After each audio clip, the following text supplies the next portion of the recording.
नशे के प्रति अब खड़े होना पड़ेगा, क्योंकि घर घर की अगर मैं बात करूं, घर घर की बात करूं या पंचायत लेवल की बात करूं, बहुत ज़्यादा समस्या कहीं ना कहीं सरका घाट में फैल चुकी हुई है और पूरे हिमाचल में है। सरकारें अपना काम कर रही हैं, परंतु बात ये आती है कि हम अपने बच्चों का ध्यान कैसे रखते हैं, हम अपने लेवल पर क्या कर सकते हैं। और हमारे को ये जानकर बहुत खुशी हुई, मैं सच बताऊं खुशी हुई, कि आप देख सकते हैं कि हमारे साथ भाजपा की नेत्री, हमारे साथ डॉक्टर सीमा ठाकुर जी और दिव्य हिमाचल के पत्रकार प्रकाश चंद शर्मा जी हमारे साथ इस मुहिम में कहीं ना कहीं जुड़ चुके हैं।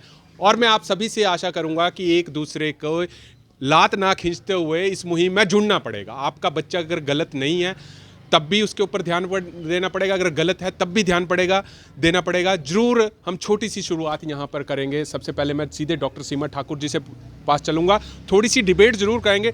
डॉक्टर साहब, चीज़ें बढ़ रही हैं, आप भी फील्ड पे आप आ रहे हो, क्या लगता क्या है आपको कि कमी कहाँ पे रह रही है, क्योंकि अब हमारे को जो है ज़मीनी स्तर पर कहीं ना कहीं उतरना पड़ रहा है। सबसे पहले तो आपके व्यूअर्स को मेरा प्यार भरा नमस्कार। हरीश जी, सबसे पहले तो आपको बधाई जो आप इस मुहिम को इतने बड़े मेरे को लेवल बधाई मत पर। दो, आप भी साथ चले हो, आप मतलब सभी को बधाई आपको। चलिए, बहुत बड़ी बात है, बहुत अच्छी बात है। मुझे लगता है हम सबको मिलकर राजनीति को पीछे छोड़कर इस समय जो हमारे सरका घाट की जो के भविष्य की अगर मैं बात करूं, वो भविष्य जो वह अंधकारमय कहीं ना कहीं हो रहा है।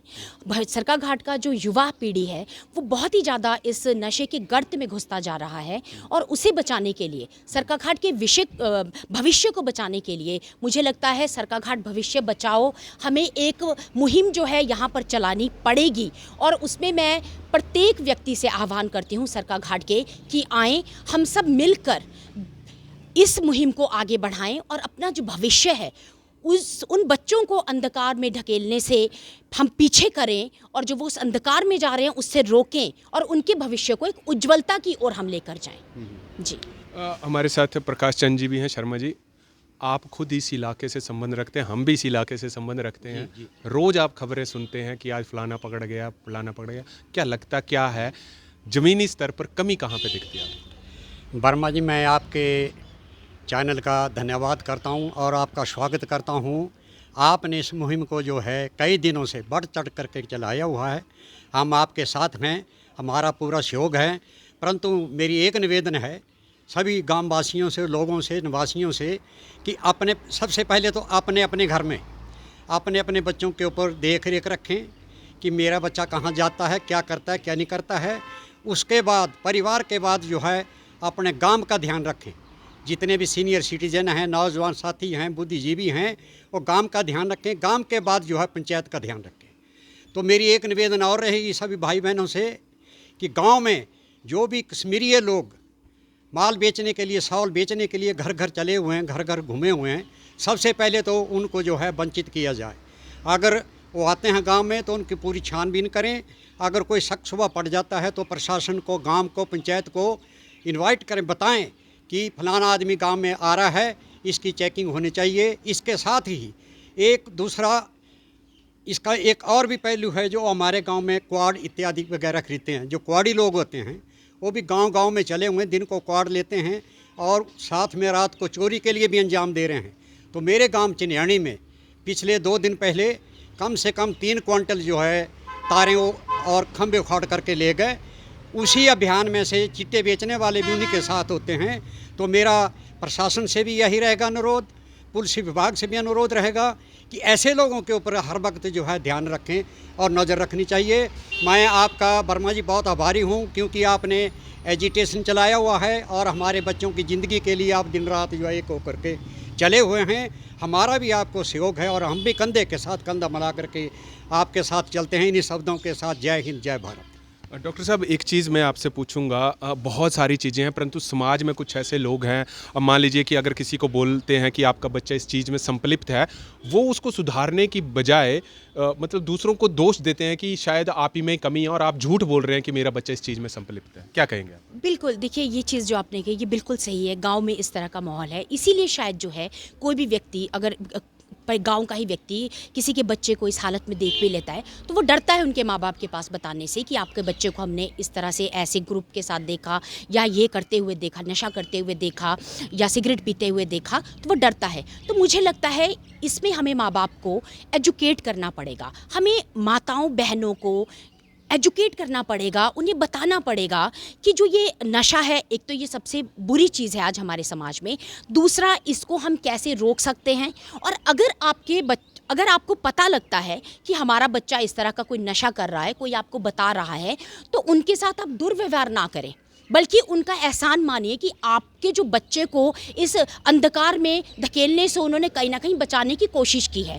तो ये सबसे बड़ा यही हो सकता है इसमें सबसे बड़ा रीज़न कि हम लोगों को जो है वो लोगों को एजुकेट करना पड़ेगा, उनको बताना पड़ेगा कि क्या क्या कारण नशे के रहते हैं और इसकी रोकथाम जो है वो हम किस तरह कर सकते हैं, किस तरह बच्चों को परिवार में चेक रखा जा सकता है, और जब हमें इर्द गिर्द के लोग बताते भी हैं तो उस पर हमने किस तरह से स्टेप लेना है। तो ये हमें लोगों के साथ बैठकर बातचीत कर ही इस समस्या को हल किया जा सकता है और आगे जो सरका घाट है का भविष्य है उसको बचाया जा सकता है। शर्मा जी, एक चीज़ मैं आपसे पूछूंगा, देखिए आप खुद एक ग्रामवासी हैं, एक चीज़ बड़ी देखने को मिलती है, जब भी हमारे को पता होता है कि इसका बच्चा नशा कर रहा है, उसका बच्चा नशा कर रहा है, तो हम उसको सुधारने की बजाय उसको ही कोसने लगते हैं और उसके माँ बाप को कोसने लगते हैं। तो ज़मीनी स्तर पर ऐसे क्या कार्य करने पड़ेंगे गाँव लेवल के ऊपर, पंचायत लेवल पर, कि ताकि माँ बाप खुल कर आएँ कि मेरा बच्चा जो है वो करता है और मैं इसको सुधारने की पूरी कोशिश करूँगा, क्योंकि ये बड़ी कमी दिखती है। देखो जी, मैंने सबसे पहले आपसे पहले भी विनती की है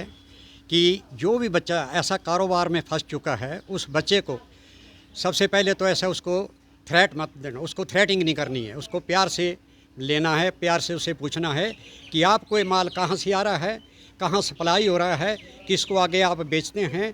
तो प्रेम से मिल कर के और उनके परिवारों को साथ ला कर के बड़े प्रेम से उनका समाधान किया जा सकता है इस बात का। अगर इसमें किसी किस्म की हम तानाशाही करें या जोराबारी बताएं, तब वो अगली बार जो ट्रेस आउट कभी भी नहीं हो सकती है। तो प्रेम से ही ये सारा काम चलेगा। कुछ ही दिन पहले की बात है, मैं किसी एक आदमी से मिला, वो एजुकेटेड आदमी था। मैंने उसको कहा कि भाई तेरा लड़का जो है कुछ ऐसे नशे में मुझे दिखाई देता है, मैंने एक दो बार उसको देखा भी। तो उसने मुझे जवाब दिया कि पत्रकार महोदय जी, मेरे लड़के को तो ये चीज़ रुचती है, आप मत बोलो इसके बारे में। तो मैं वहीं बंद हो गया। जब बाप ये ऐसा बोलता है कि मेरे बच्चे को चीज़ रुचती है, तो हमने अगली बात तो बोलना बंद कर दी।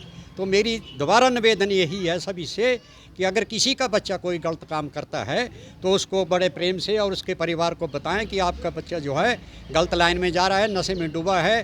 तो मैं ज़्यादा ना बोलता हुआ मैं आपके चैनल का और आपका धन्यवाद करता हूँ। जब भी हमारी ज़रूरत पड़ेगी हरीश वर्मा जी, तो मैं आपके साथ डे नाइट दिन रात एक बराबर होकर के चलेंगे जहाँ भी हमारी ज़रूरत पड़ेगी। इन शब्दों के साथ मैं आपका धन्यवाद करता हूँ। ठीक है, धन्यवाद सर। डॉक्टर साहब, अंतिम सवाल मैं आपसे पूछूंगा, ये जैसे इन्होंने बात कही खुद कि जब भी हमारे पास ये बात आती है तो माता पिता ही खुद कहीं ना कहीं जो है नशे को कम करने के लिए कहते हैं कि आपको नहीं पता है, तो समाज को कुछ ना जागृत होना पड़ेगा। उसके लेवल पर आप क्या कर रहे हैं कि आप जाके समाज को जागृत कर सकें? जैसे मैंने पहले भी कहा कि हमें पेरेंट्स को एजुकेट करना पड़ेगा और हमें बच्चों को भी एजुकेट करना पड़ेगा। हमें स्कूल में, मुझे लगता है ये जो पैडलर्स होते हैं, बेचने वाले होते हैं, जो हमारे ये बड़े बड़े स्कूल्स होते हैं, बड़ी बड़ी क्लासेस वाले स्कूल्स होते हैं, इनके 100 मीटर की दूरी पर ये लोग मोस्टली हमें इनका ये पीछा करते हैं। 100 मीटर तक की दूरी तक फैले रहते हैं और वहीं पर ये बच्चों को पकड़ते भी हैं और इस आदत में ये कहीं ना कहीं इनको बच्चों को लगवाते भी हैं। तो मुझे लगता है बच्चों को हमें ये सब शिक्षा देनी पड़ेगी कि आपके स्कूल के इर्द गिर्द अगर आपको इस तरह का कोई भी व्यक्ति ऐसा मिलता है कि वो इस तरह की कोई अप्रोच आप लोगों से करता है, तो वो अपने टीचर्स को बताएं और टीचर्स जो आगे फिर अपने हिसाब से पुलिस के पास कार्रवाई कंप्लेंट देके कार्रवाई करवाएंगे। और उसी के साथ साथ हमें जो है गांव-गांव में, जैसे कि आपने पूछा कि मैं क्या कर रही हूँ, तो मैं आपसे सच कहूँ कि मैं जैसे प्रत्येक दिन एक गाँव मेरा रहता है जाने के लिए, तो मैं वार्ड मेंबर्स की मदद से, महिला मंडलों की मदद से, बहनों की मदद से उस गाँव में जाती हूँ। तो उस गाँव में जाकर मैं नशे के खिलाफ जो बच्चों को है किस तरह से ये फैल रहा है, डिप्रेशन के क्या कारण बच्चों में रहते हैं, पेरेंट्स को कैसा उनके साथ बिहेव करना चाहिए और पेरेंट्स को किस तरह से इन चुनौतियों का सामना करना चाहिए अगर वो अपने बच्चों में ये सब आदतें देखते हैं तो इस तरह की बातें जो है वो मैं बहनों के साथ भी करती हूँ और जहाँ पे मुझसे पुरुष मिलते हैं वहाँ पर पुरुषों से भी करती हूँ। तो परिवार के दादी हों या बुज़ुर्ग हों, उनसे भी इस तरह के विषय को रखा जाता है ताकि लोगों के बीच में इसके प्रति जब एक ओपन डिबेट होनी शुरू हो जाएगी, ओपनली बात होने लग जाएगी, तो लोगों को जो है इसके प्रति काम करना आसान हो जाएगा। और लोगों को एक जो होता है ना शर्म, पेरेंट्स को लगता है कि हमारा बच्चा अगर इसमें संलिप्त है और सुनने में आ रहा है तो उन्हें शर्म महसूस होती है। तो सबसे पहले तो हमें जब हम इसका ओपनली बात करना शुरू करेंगे तो कहीं ना कहीं पेरेंट्स भी ओपनली अपने बच्चों को करना शुरू कर देंगे, तो उससे बच्चों में इस चीज़ की वो भी कम हो जाएगी और पेरेंट्स भी ईजीली इन चीज़ों से बच्चों को ऊपर उठा पाएंगे। तो मुझे लगता है हमें एजुकेट ही करना पड़ेगा, चाहे गाँव-गाँव जाके करना पड़ेगा, महिला मंडलों को करना पड़ेगा, स्कूल में जाकर करना पड़ेगा, लेकिन हमें इसका एकमात्र तरीका है नशे के बारे में बताना और उससे जो बच्चों में आगे मतलब गलत उनके शरीर पे जो इसका इफ़ेक्ट पड़ता है उसके बारे में उनको एजुकेट करना। ये तभी इन चीज़ों को छोड़ेंगे और पेरेंट्स भी तभी बच्चों को अच्छे से वो ध्यान देंगे और उनका रख रखाव अच्छे से करेंगे और हमारा जो सरका घाट है वो इस बुराई से ज़रूर उभरेगा। तो देखिए, ये एक चीज़ तो इनकी बात सही लगी कि ओपनली डिबेट करना ज़रूरी और सरका घाट को इस बुराई से उबारना ज़रूरी है। इस हिमाचल फास्ट एक्सप्रेस की इस मुहिम में मैंने आपको बताया कि भाजपा की नेत्री डॉक्टर सीमा ठाकुर और पत्रकार प्रकाश चंद जी का हमारे को साथ मिला।